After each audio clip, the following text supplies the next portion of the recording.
Pemirsa, sejumlah negara yang memiliki warga di Prancis mewanti-wanti agar warganya berhati-hati di tengah gejolak sipil di Prancis. Nah, kita juga akan langsung menghubungi salah satu warga negara kita di Prancis, ada Sylvia Sita. Selamat malam, Sylvia.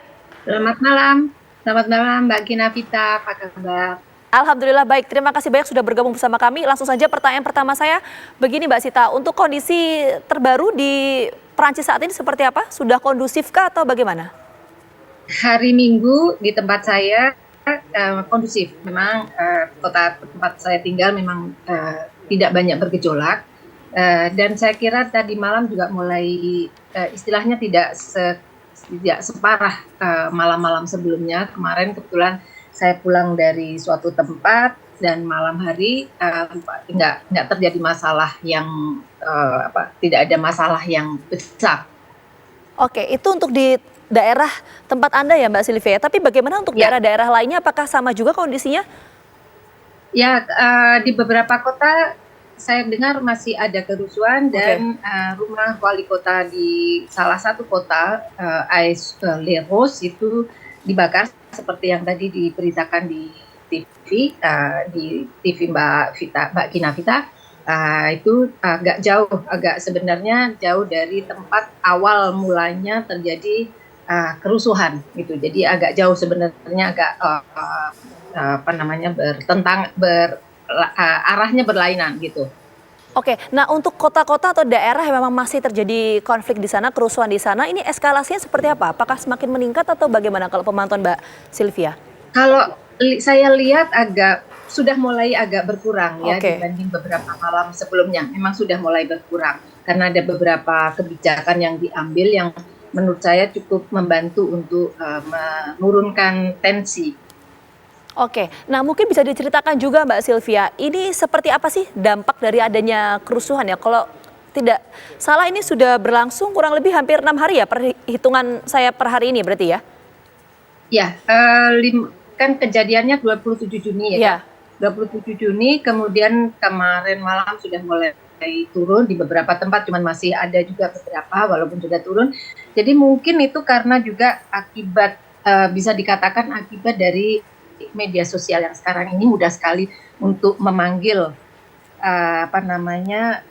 panggilan-panggilan untuk membuat kerusuhan, karena ada beberapa yang sebenarnya tidak ada hubungannya. Mungkin dianggap ada hubungannya, artinya orang Ya. memanfaatkan seperti biasa kalau ada satu kejadian memanfaatkan untuk menjarah dan sebagainya, itu Oke. panggilan melalui media sosial gitu. Oke, Mbak Dan Sylvia, sebelum presiden maaf, memanggil.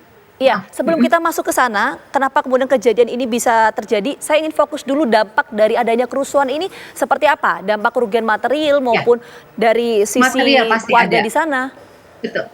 Ya, jadi ada beberapa halte bus yang rusak, kemudian juga ada pembakaran di beberapa gedung-gedung, yang bahkan sekolah ada beberapa yang dibakar di beberapa tempat, kemudian gedung-gedung yang menjadi simbol negara lah ya, yang menjadi korban gitu seperti yang terjadi di televisi. Oke, itu dampak untuk kerugian bangunannya ya, tapi bagaimana dampaknya untuk Material. materialnya, betul. Tapi bagaimana dampaknya terhadap sosial ekonomi politik di sana, Mbak Sylvia? Sosial politik ya memang saat ini mungkin sudah diketahui bahwa saat ini kan memang akibat dari reformasi yang setengah dicanangkan oleh presiden itu, situasi politik di sini agak panas. Kemudian juga ada tensi yang istilahnya mulai mempertanyakan kembali, yang kiri dan kanan itu agak agak bisa dikatakan debatnya berulang kembali, tetapi kejadian dengan adanya rumah seorang wali kota yang dibakar itu agak menyatu. Artinya semua orang dari partai politik manapun, baik dari kiri maupun kanan, eh, apa namanya, tidak mengatakan tidak menyukai, artinya tidak tidak setuju dengan adanya membakar rumah wali kota gitu, maaf. Oke, jadi dampaknya cukup signifikan sekali ya untuk aspek Cukup dari signifikan secara terutama untuk material, terus komersial kemudian ya. sosial ekonomi politik di sana ya, Mbak Sylvia. Nah, Ya. tapi kalau kita lihat misalnya ya Mbak ya, sejumlah pemerintah negara asing di Perancis ini kan sudah meminta warganya untuk waspada. Apakah ada imbauan dari pemerintah kita bagi warga negara Indonesia yang berada di Perancis saat ini atau seperti apa? Ya dihimbau untuk hati-hati saja, tapi tidak ada sesuatu yang luar biasa sih.